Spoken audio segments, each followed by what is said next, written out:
ధన్యవాదాలు తెలియజేస్తున్నా. Telangana revenue service association దీని గురించి ఎందుకు అనే విషయాన్ని ఒక 1 minute నేను చెప్పాలనుకుంటున్నా. తెలంగాణ రెవెన్యూ సర్వీస్ అసోసియేషన్ అనేది 2010లో ఆ రోజు తెలంగాణ ఉద్యమం ఉధృతంగా నడుస్తున్న సమయం. ఆ రోజు మనం ఒక పిలిపిస్తే అప్పుడు ఏపీఆర్ఎస్ అనే సంస్థ ఉండేది రెవెన్యూలో.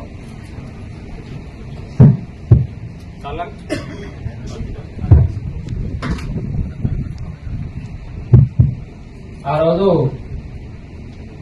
ఎవరు కూడా తెలంగాణ పేరు మీద సంఘాలు అన్ని వచ్చినా కూడా రెవెన్యూలో రాకుండే.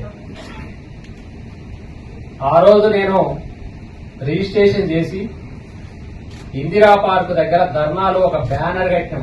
తెలంగాణ రెవెన్యూ సర్వీస్ అసోసియేషన్ లో ఇక్కడ పెట్టి అక్కడ కూర్చోవడం జరిగింది. ఆ రోజు రెవెన్యూ మంత్రి వర్యులు కూడా ఉన్న సందర్భం, మనం చేస్తున్న సకల జంతువు సమ్మె చేస్తున్న సందర్భానికి ముందు మనం ఇచ్చి మొదట రిప్రజెంటేషన్ ఇదే.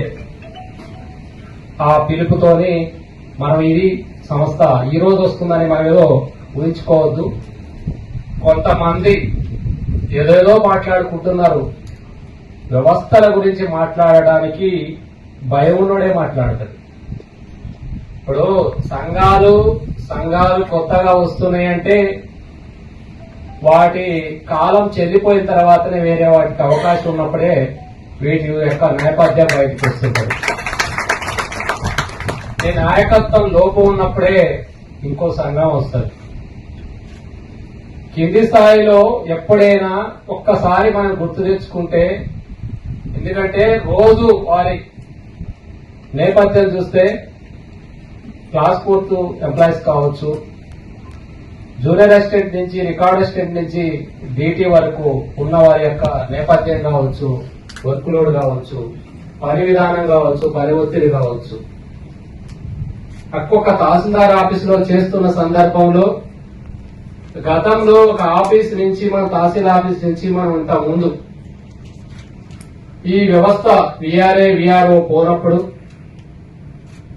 సమస్యలు పరిష్కరించడానికి కింది స్థాయిలో చాలా మంది సిబ్బంది ఉండటం వల్ల వర్క్ ఒత్తిడి, పని ఒత్తిడి లేకుండే, బాధ్యత కూడా లేకుండే. కింది వాళ్ళకు ధృవీకరిస్తే పైవాడు ఈజీగా ఆర్ఐ లెవెల్ సర్టిఫికేషన్ ఇచ్చేవాడు.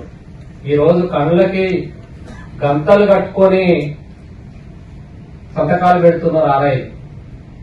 భవిష్యత్తులో ఏం జరగబోతుందో వాళ్ళకి తెలుసో తెలియదో నాకు తెలియదు, కానీ చాలా సమస్యలు ఎదుర్కొంటారు. ఎందుకంటే ఎవరో ఒకళ్ళ మీద ఆధారపడి ఉండే పరిస్థితిలో గ్రౌండ్ లెవెల్లో లేదు. ఎగ్జిక్యూటివ్ పోస్ట్ లో వాళ్ళు ఎప్పుడు కూడా కింది లెవెల్ ఇబ్బందిని మనం పట్టించుకునే అవకాశం ఉండాలి. నా అప్పీల్ కూడా ఒకటే కోరుతున్నా మీ నుంచి.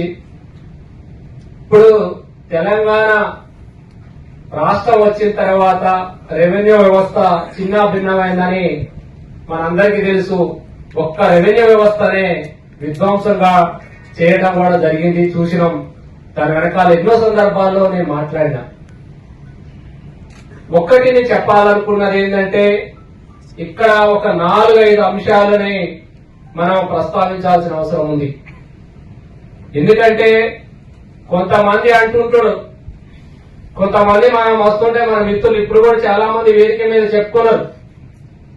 నేనేమంటున్నానంటే, ఒక అన్నదమ్ముల్లాగా ఒక రెవెన్యూ సంస్థని, రెవెన్యూ వ్యవస్థని బాగు చేసుకునే పరిస్థితికి విఆర్ఏలు విఆర్ఓలు పోవడానికి కారకులు అదే ఇట్లాంటి బలమైన ఒక సంస్థ ఉండుంటే, నా వెనకాల ఉండుంటే విఆర్ఏ విఆర్ఓలు పోయేవారా? మీరే చెప్పండి ఒకసారి. అట్లాంటి సందర్భాన్ని ఎందుకు లేకుండా పోయింది? ఎందుకు పటిష్టత లేకుండా పోయింది? గతంలో నేను మన శివశంకర్ అన్న ఉండేవాళ్ళం, కలిసి పనిచేసే వాళ్ళం. టాస్ వచ్చిన సందర్భంలో మేము బయటికి వెళ్ళాం, రాష్ట్రాలు తిరిగి వచ్చినాం, దానిని వెనక్కి పంపించినాం. తెలంగాణ అడ్మినిస్ట్రేటివ్ సర్వీస్ వస్తే రెవెన్యూ ఉద్యోగులకు ప్రమోషన్ రావు. కనీసం వాళ్ళ యొక్క ఎక్కడున్న వాళ్ళు అక్కడ 20-30 సంవత్సరాల సర్వీస్ లోనే రిటైర్ కావాల్సి వస్తుంది. ఇట్లాంటిది రావద్దన్నా మనం ఒక్కటి కావాలని చెప్పి ఒక్కదాని బయటకు వచ్చినాం. ఇప్పుడున్న మూర్ఖుడు ఏం చేస్తుండే అంటే నేను ఇటు జేఏసీ చైర్మన్ గా నడిపిస్తుంటే అతను పోయి అక్కడ పక్కన శత్రువుల దగ్గర చేరిండు.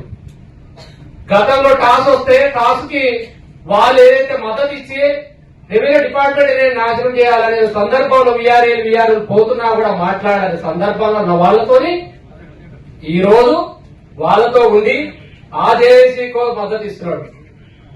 గౌరవ ముఖ్యమంత్రి వారు నా తరఫున జేఏసీని ప్రత్యక్షంగా పిలిచి చర్చలు చేస్తుంటే నేనే ముందుగా ఆ సలహాలు సూచనలు ఇస్తుంటే మన డిపార్ట్మెంట్ కాపాడుకోవచ్చా లేకపోతే కాపాడుకోవడానికి అవతల పోయి ఒకరి దగ్గర మనం కాళ్ళ మీద మనం పోవాలన్నా? ఇది అడిగితే నాకు అవసరంలే,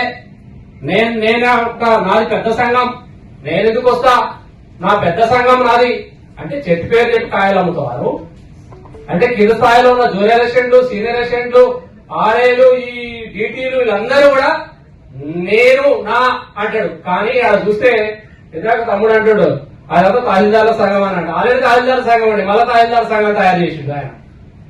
నేనేమంటున్నానంటే వ్యక్తుల గురించి కాదు వ్యవస్థ గురించి మనం పనిచేయాలి. ఒక వ్యక్తిగా ఉండకూడదు, ఒక వ్యవస్థగా పనిచేయాలి, వ్యవస్థను కాపాడగలగాలి. నేను ఇవాళ ఉంటా రేపు ఉండను, కానీ వ్యవస్థ పటిష్టంగా ఉండాలి.